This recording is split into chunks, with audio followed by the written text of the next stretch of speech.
están, hermanos? Buenos días. Bien. Estamos contentos ya de ver cada vez cómo los hermanos se escuchan. Censurado. Ahí sí. Censura. Esto es censura. Censura. Bueno, damos gracias al Señor por vernos. Cada vez se ve que ya comenzó el año, comenzó marzo. Y con ello también comienzan todas las actividades propias de la familia y también las actividades propias de la iglesia. Le damos gracias al Señor por vernos y contentos de ver que poco a poco también se están integrando otros hermanos que son apoderados del colegio. Los papás de Antonio son del colegio y se suman también a los que ya están presentes, que participan. ¿Cuántos apoderados hay acá del colegio? A ver, levanten la mano para que se miren. Miren a su alrededor. ¡Wow! Hay varios. Bien, gracias al Señor. Y tenemos que seguir orando para que el Señor añada más creyentes, personas se acerquen a la iglesia y puedan escuchar la voz del Señor a través de nosotros, a través de la iglesia. Nos alegramos de ver a esta señorita también, que yo la vi, es tu cuñada, o tu hermana. Ah, bien. Y bienvenida también nuestra hermana que tuvo unas prolongadas vacaciones, pero gracias al Señor porque la encuentro de nuevo, a Claudia.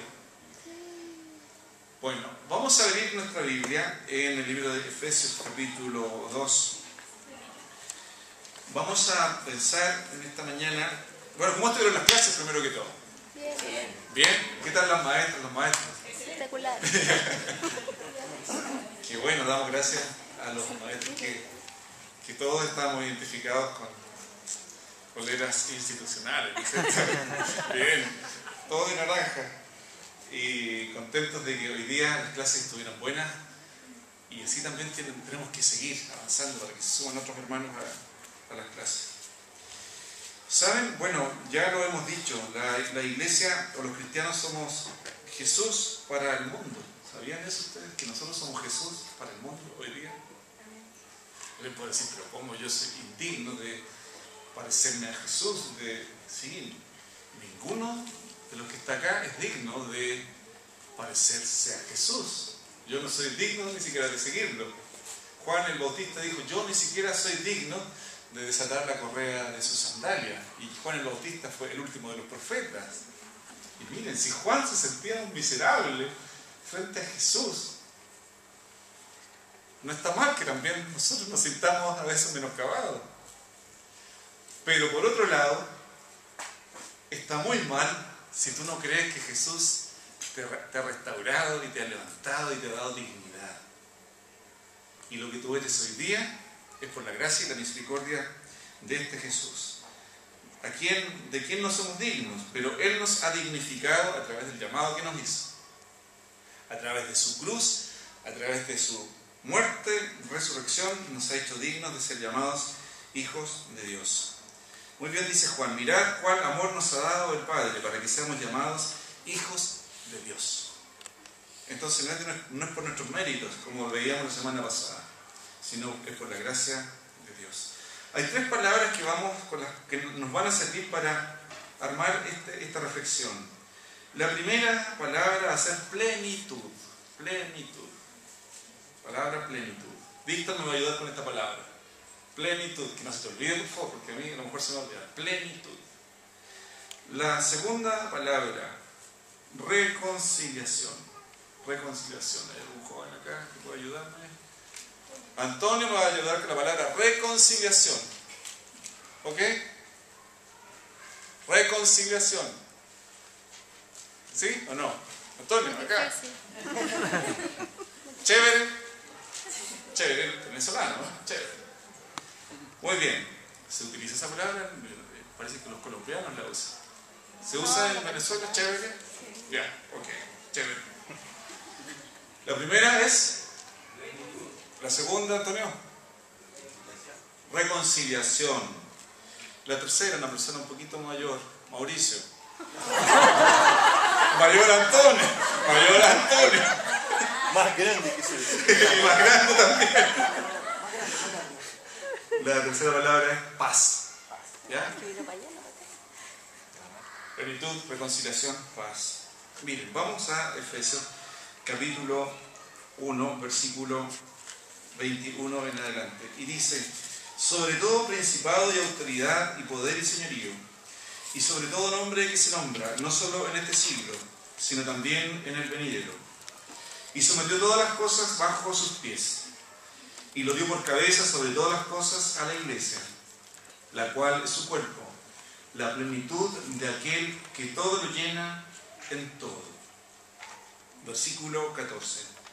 Porque Él es nuestra paz, que de ambos pueblos hizo uno, derribando la pared intermedia de separación, aboliendo en su carne las enemistades, la ley de los mandamientos expresados en ordenanzas, para crear en sí mismo de los dos un solo pueblo, de los dos un solo y nuevo hombre, haciendo la paz. Versículo 16 del capítulo 2. Y mediante la cruz reconciliar con Dios a ambos en un solo cuerpo, matando en ella las enemistades. Y vino y anunció las buenas nuevas de paz a vosotros que estabais lejos y a los que estaban cerca. Cuando estudiamos esta carta y lo que estamos estudiando con los adultos, hemos revisado varias cosas interesantes de acá. Primero, que Pablo utiliza muchas expresiones que eran propias de la época, expresiones propias también de religiones paganas.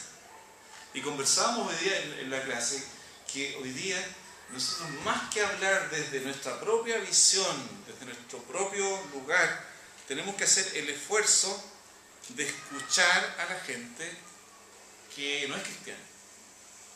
Y cuando nosotros nos ponemos en la posición de los demás, vamos a aprender muchas cosas que quizás para nosotros hoy día están ocultas. Miren, Pablo utiliza varias expresiones: los lugares celestiales, principados, autoridad, poder, señorío. Todas esas expresiones eran utilizadas por las religiones de misterio en la época en que Pablo está escribiendo. Recuerden, la respuesta que Pablo está tratando de dar es que Jesucristo está por sobre todos aquellos dioses que los hombres han inventado, que el poder de Cristo es mayor que todos los poderes que seguían la gente en esa época, los poderes cósmicos, el poder de los astros. Y Pablo toma todas estas palabras y dice: yo tengo que hablar de Cristo a partir de lo que la gente está viviendo hoy día. Y hace ese ejercicio, utiliza ese lenguaje. Para nosotros ahora este lenguaje es propio, casi cristiano, porque está en la Biblia, pero en el contexto de Pablo eran palabras que no eran propias del cristianismo. Como otras palabras que también nosotros utilizamos, por ejemplo, la palabra iglesia no es una palabra cristiana, no tiene su origen en el cristianismo. Eclesía, los que son llamados afuera, la misma palabra evangelio, no es una palabra cristiana. Es una palabra que venía del mundo griego, del mundo romano, los evangelios, las buenas noticias. Y por eso nosotros hoy día tenemos que hacer ese ejercicio también. Tenemos que hablar de Jesús, pero tenemos que hacer el esfuerzo de entender la mentalidad, la cultura, la forma de vida de la gente a la que nosotros hoy día pretendemos evangelizar. Les contaba en la clase que una niñita de sexto básico un día dijo, yo le estaba hablando del amor de Jesús, que cómo Dios nos ama tanto. Dios ama tanto al mundo, les digo, que mandó a su único hijo a morir por nosotros. La niña me quedó mirando horrorizada y me dijo lo siguiente: ¿qué clase de padre es ese que manda a matar a su hijo? Para nosotros está revelado y reflejado en ese acto de la encarnación y de la muerte de Jesús el amor del Padre. ¿Cómo podemos traducir ese amor para que la gente nos interprete cómo es el amor de Dios? Y tenemos que hacer ese ejercicio de ponernos en el lugar, en la posición del otro. Pero aquí Pablo está, en primer lugar, la palabra que nos va a salir para la reflexión es la que tiene Víctor. Por favor, fuerte, Víctor. Plenitud. La palabra plenitud viene de otra palabra que es pleroma o pleroma, que significa que lo llena todo. Y miren lo que está diciendo Pablo al utilizar esta palabra.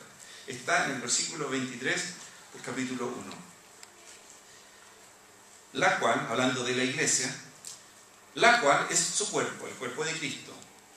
Y este cuerpo de Cristo, dice, es la plenitud de aquel que todo lo llena en todo. Miren, es como un juego de palabras. La iglesia es su cuerpo, el cuerpo de Cristo. La plenitud, el pleroma de Cristo, que todo lo llena en todo.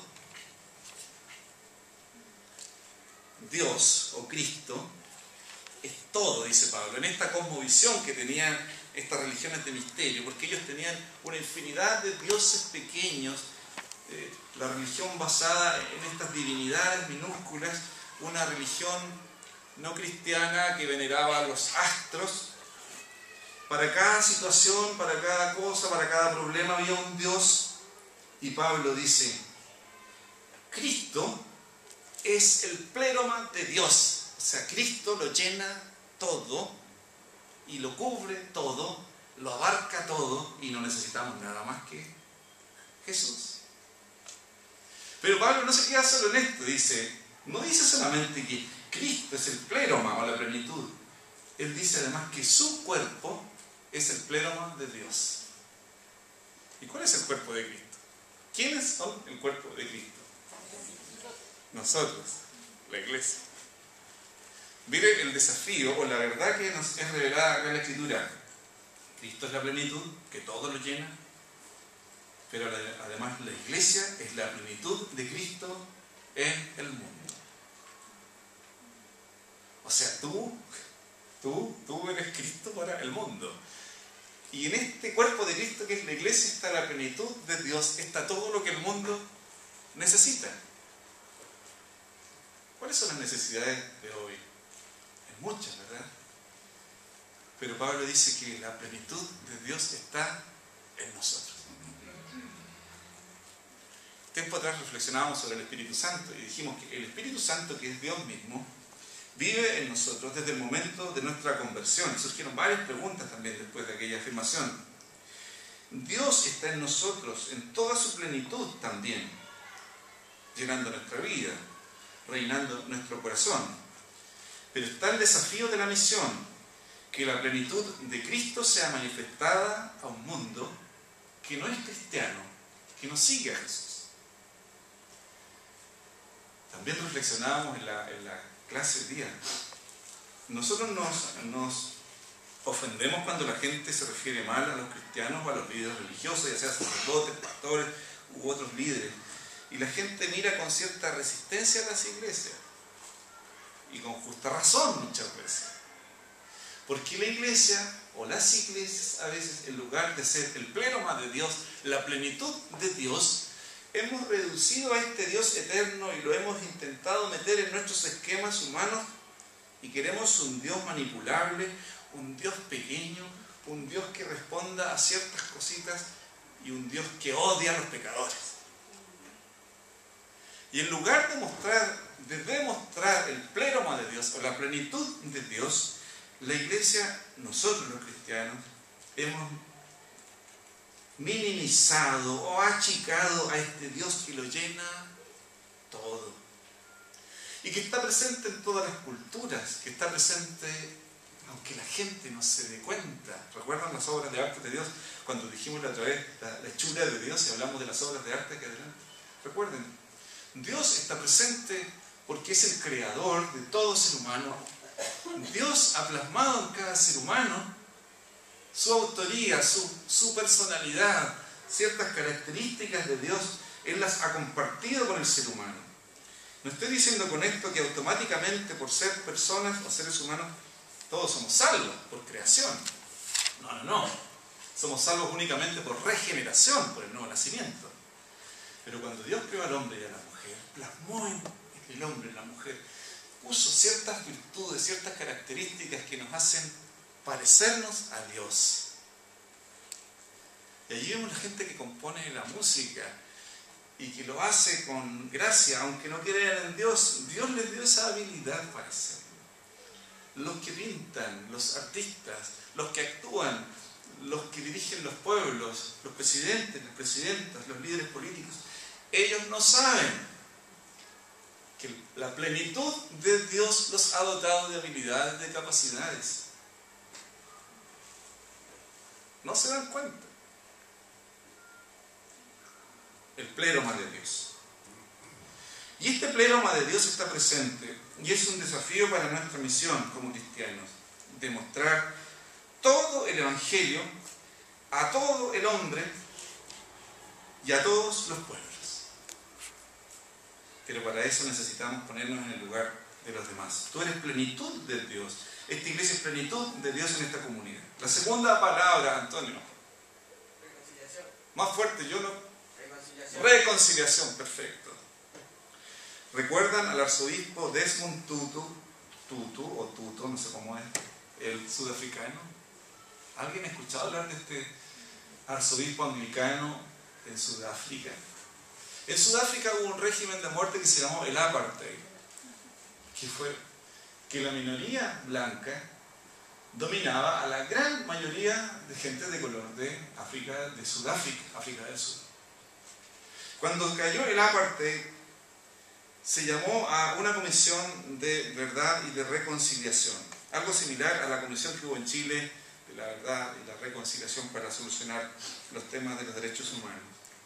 Pero en Sudáfrica, este arzobispo muy cristiano, que luchó por la unidad del pueblo de Sudáfrica, fue llamado a una comisión de reconciliación. Y en Sudáfrica no hubo revanchismos políticos de ninguna clase, hubo un gran perdón a todo el pueblo sudafricano. Y recuerdo la escena, pueden buscar en internet esa comisión de reconciliación. El arzobispo pequeño, un hombre de color, se sentó frente a una comisión que estaba conformada por muchas personas de ese país, y mientras escuchaba los relatos de muerte de las personas que fueron abusadas y fueron maltratadas, este arzobispo en un momento llora amargamente. Lloró amargamente. Este hombre con el tiempo recibió el Premio Nobel de la Paz, y gracias a esta comisión y gracias a la influencia de este gran hombre de Dios, el pueblo sudafricano se reconcilió. Un capellán que hubo en La Moneda acá nos contaba años atrás, que fue el primer capellán evangélico de La Moneda, nos contó que en una comisión que hubo también en Chile para la reconciliación, de la cual él formó parte, dice que hubo un general del ejército chileno que mientras se contaban las historias trágicas de muerte que hubo también en nuestro país, este gran general fuerte lloró frente a la comisión y dijo: yo no puedo creer lo que estoy escuchando. Podemos mencionar muchos instantes más de reconciliación en el mundo. Podemos ver personas que han cruzado fronteras, que han intentado unificar a la gente. Y dice el versículo 16 de acá, del capítulo 2, y mediante la cruz reconciliar con Dios a ambos en un solo cuerpo, matando en ella las enemistades. Y vino y anunció las buenas nuevas de paz a ustedes que estaban lejos y a los que estaban cerca. Miren, pensemos en este general del ejército, y en este arzobispo sudafricano, instrumentos de reconciliación en pueblos divididos, separados. Hay cicatrices que quedan en los pueblos, en los países, hay heridas que quedan, pero hay hombres y mujeres que luchan por la reconciliación de los pueblos. Se nos presenta acá Jesús no solo como el pleroma de Dios, y la iglesia no solo como la plenitud de Dios, sino Jesús además como el gran reconciliador, que viene, baja de la eternidad, baja de su posición de liderazgo, baja de su condición de Dios a una condición humana, para encarnarse en la miseria humana y a partir de nuestra realidad reconciliarnos con Dios. ¿Se dan cuenta? Dios podría habernos reconciliado desde la eternidad. Quizás podría haber utilizado un método, un parlante gigante, no sé de qué tipo, y habernos dicho a nosotros los renacuajos que estamos por acá abajo, a estas hormigas, haber dicho: Dios, oye, ustedes que están por allá, pequeños seres, Les habla el Dios que los creó. Reconcíliense conmigo. Dios podría haberlo hecho. Sin embargo, escogió a su propio Hijo y lo mandó en una misión reconciliadora acá a la tierra para que viviera como nosotros y como dice el Evangelio según San Juan, capítulo 1, versículo 12. Y aquel Verbo fue hecho carne y habitó entre nosotros y vimos su gloria. Gloria como le da el unigénito del Padre, lleno de gracia y de verdad. El amor de Dios es tan grande que toma la posición humana, la posición nuestra, y forma parte también de esta comisión de reconciliación. Y Jesús no solo escucha a los que han sido dañados, Jesús también se pone en el lugar de aquellos que han sufrido, como este general o como este arzobispo sudafricano. Y no te quepa la menor duda que Jesús también llora por ti y por mí. Y que el Espíritu Santo gime, como leíamos otra vez, gime por nosotros ante el Padre. ¿Con qué fin? Con el fin de la reconciliación, para unirnos con el Padre. Pero además, la iglesia es instrumento de reconciliación. En el contexto de estos pasajes vemos que la iglesia allí, las iglesias de Éfeso y las iglesias del Asia Menor, eran iglesias mixtas, conformadas por gente que venía de distintas culturas. Hebreos puros, bien acá. Paganos, acá. Hebreos que hablaban griego también, y de distintas nacionalidades. Y fíjense, a Dios se le ocurre que esta comunidad sea una comunidad que cruce fronteras. Los judíos, los hebreos, pensaban que el cristianismo era solo una religión nueva para ellos. Es una religión para nosotros, que somos los herederos de Abraham, de los antepasados, que caminaron con Dios. Esta nueva fe es para nosotros. Otros creían que el cristianismo era un movimiento más de renovación del judaísmo y que el cristianismo coexistiría con el judaísmo y sería una secta más dentro de esta gran religión. Pero como Jesús lo dijo, el vino nuevo se pone en odres nuevos. Porque de lo contrario, el vino nuevo va a fermentar y va a reventar estas odres y el vino se va a desperdiciar. Y sería un gran desperdicio que el vino se pierda. Jesús está diciendo, este vino nuevo, que es la nueva noticia del Evangelio de reconciliación, viene para hacer influencia a todos los pueblos. Por eso es que Pablo dice, ustedes en otro tiempo, los gentiles, eran llamados incircuncisión. Estaban lejos, sin promesa, sin esperanza, sin Dios en el mundo. No eran ciudadanos. Pero mediante la cruz, Dios reconcilió a ambos pueblos, a los que estaban lejos y a los que estaban cerca. Y formó una sola comunidad, la Iglesia de Cristo.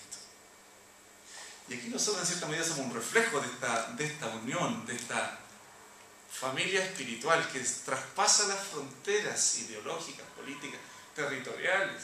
Tenemos hermanos del Perú acá. Y nunca ha sido tema. Para nosotros La Haya es el Tribunal de La Haya es un antecedente, pero no ha sido nunca ningún tema. Ustedes los han mirado más de acá porque nos llevaron un poco de mal para allá. ¿Cierto? Tenemos hermanos del Brasil, bueno, los brasileños como no son nuestros vecinos, y como los chilenos son un poco peleadores, no tenemos problemas con ustedes territoriales, con los norteamericanos menos, con los venezolanos tampoco, pero siempre con nuestros vecinos, ¿se han dado cuenta?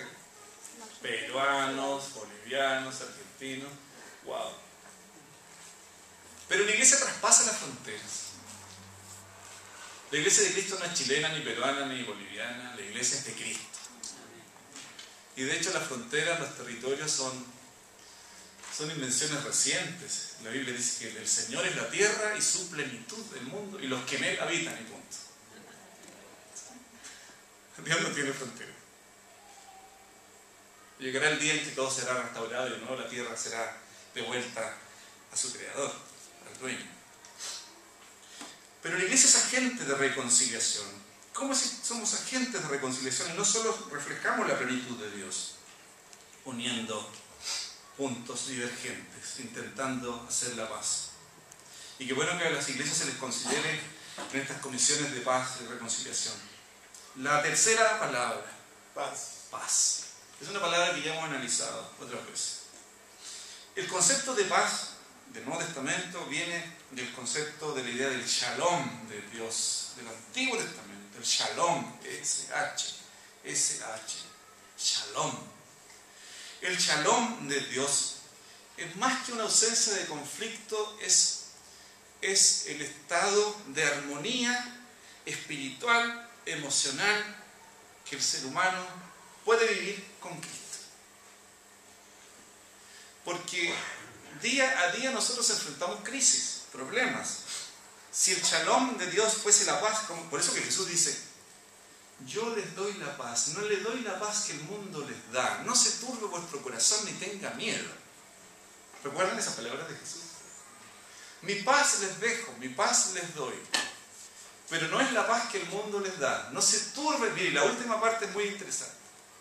No se turbe vuestro corazón ni tenga miedo. Otras versiones dicen, no se turbe su corazón y no se amedrente. Uno dice, pero ¿cómo? Si me da paz, ¿por qué voy a estar turbado y con temor? Porque la paz de Dios no es ausencia de conflicto, sino que es paz en medio de la tormenta. Si yo les preguntara a ustedes esta mañana, ¿quién de ustedes está pasando por un problema serio, complicado estos días? Yo les aseguro que más de uno levantaría la mano y diría, yo estoy pasando este problema complicadísimo. Con mi hijo, con mi hija, con mi esposo, mi esposa, con mi jefe, con, qué sé yo, con mis empleados. Pero Dios te ha dado paz.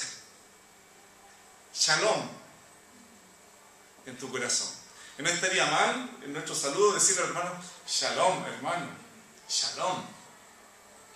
Y los hebreos se saludaban así, creo que hoy día todavía algunos judíos, Shalom para ti. La armonía de Dios para ti. La paz de Dios para ti. La gracia de Dios para ti. Shalom, hermano.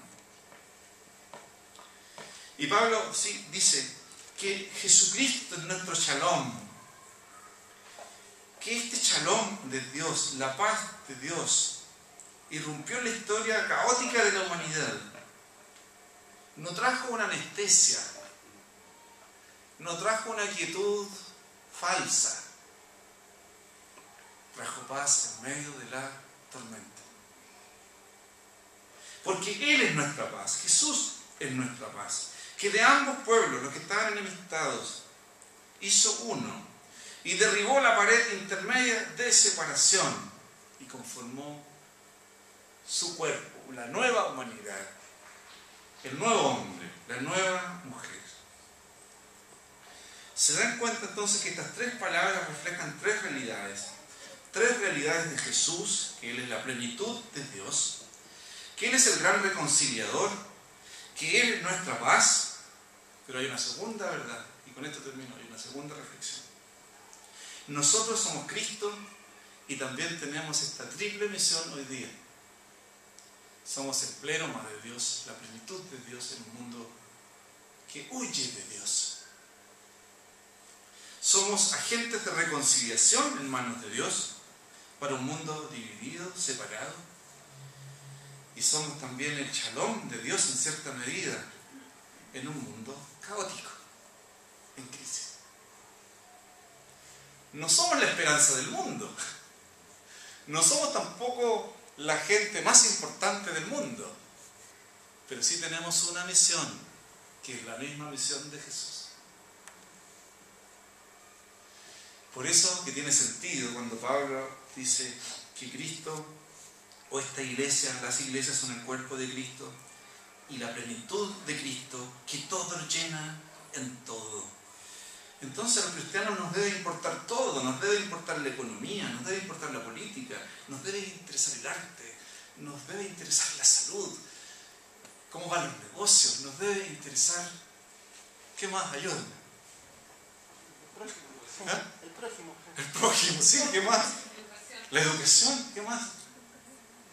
Los deportes, salud, el sexo. ¿Qué más? El censo. El censo que está mal hecho, que hay que hacerlo de nuevo. Todo. Porque Cristo lo debe llenar todo. Y ahí entendemos el texto también que dice en el Antiguo Testamento que la gloria del Señor llenará la tierra, así como las aguas cubren la mar. Todo el mundo, dice la palabra, todo el mundo se ha de llenar de la gloria del Señor. Todo. Entonces, hermanos, nosotros que hoy estamos dándole, vamos el puntapié inicial a la escuela dominical, que próximamente tenemos que elegir a los nuevos líderes de la iglesia, el nuevo equipo ministerial. Llenemos la tierra de la gloria de Jesús. Como dice la canción de este joven que nos visitó el año pasado, Santiago Benavides. Que se llene la tierra de la gloria de Jesús. Y si nosotros no llenamos la tierra de la gloria de Jesús, otros van a llenar la tierra de otras glorias. Y él relata en la canción, dice, bueno, si nosotros no le damos a los jóvenes testimonio, si nosotros no los guiamos, ellos van a seguir a Justin Bieber, a Daddy Yankee, a Don Omar, y sigue diciendo la canción, van a surgir otros modelos a seguir. Pero hermano, como dice el pastor Cooper en un programa que tiene, hazte cargo, hazte cargo. Hazte cargo. ¿De quién me haré cargo? Hagámonos cargo, vámonos pensando a nuestros hogares en estas tres palabras. Cristo es la plenitud. Nosotros somos la plenitud de Dios. Cristo es agente de reconciliación. Cristo es nuestra reconciliación. Yo soy agente de reconciliación. Cristo es nuestra paz. Yo soy agente de paz, el shalom de Dios. Para que la tierra sea llena de la gloria del Señor. ¿Les parece si oramos un momento, hermanos, y le damos gracias al Señor por esta reflexión? Señor, te alabamos y te damos gracias porque tú eres la plenitud que todo lo llena. El mundo no lo sabe, la gente no lo sabe, pero si no fuese porque tú eres la plenitud de Dios, este mundo no existiría. Vemos tu creación, vemos los distintos oficios, las distintas profesiones del hombre y de la mujer de hoy. Cómo tú has dotado de inteligencia, de conocimiento, de sabiduría a los hombres. Todos son dones que vienen de ti, porque tú eres la plenitud, que todo lo llena en todo. Nosotros somos llamados también a ser plenos en ti. Llena nuestro corazón de tu Espíritu, para que el Espíritu Santo nos mueva en plenitud, en gozo espiritual, para también ser plenos en este mundo. Gracias porque Jesús es nuestro reconciliador. Nosotros somos llamados a esa reconciliación donde estamos. Gracias porque Cristo es nuestra paz, nuestro shalom. Que seamos nosotros también paz y shalom para aquellos que nos rodean. Que tu bendición sea sobre nuestra iglesia. Gracias por lo que estás haciendo entre nosotros. Gracias por los ministerios que estás despertando. Gracias por las habilidades. Y gracias por los líderes que vamos a tener próximamente. A ti sea la gloria y la honra en Cristo Jesús. Amén. Amén. ¿Alguien quiere decir algo? ¿Algún aporte a la reflexión de hoy? Basándonos en estas tres palabras: plenitud, reconciliación, paz. ¿Qué les parece el desafío? ¿Qué les parece? Interesante, ¿eh? Muy interesante. Sigamos leyendo Efesios entonces para poder ir descubriendo unas cosas que Dios nos va a ir recordando, que ya las sabemos, ¿verdad? Pero es bueno de vez en cuando repasarlas. Gracias, hermanos. El Señor